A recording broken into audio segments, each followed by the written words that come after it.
How to use the crop tool, also where to find it using the inShot editor app on Android devices.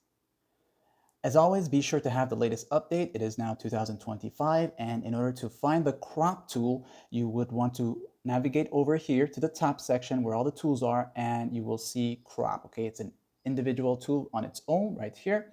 And when you see it, you will tap on it. Okay, so if you're working with one video and you tap on it, it'll automatically go to that single video that you're working on so that you can crop it. Now, if you want to have a free form of how you're going to crop the video, like specific edges or on the sides here, make sure it's set to the free one. And with it being set on free, you can move these panels or tabs to the bottom, left, right, or top or bottom. Okay, this will allow you to crop on any side or anyhow you want it to be. Okay, now if you made some errors cropping it, just go ahead and do the reset tool here. And if you want a specific type of format here, you can choose from any one of these. Okay, and then of course, once you're done with all your edits, let's say you did it like this here, press the check mark, and then now you'll have your recent crop. Okay, and of course, if you made any mistake and you're in this view here, you can always do the undo to undo your crop before saving it like in said.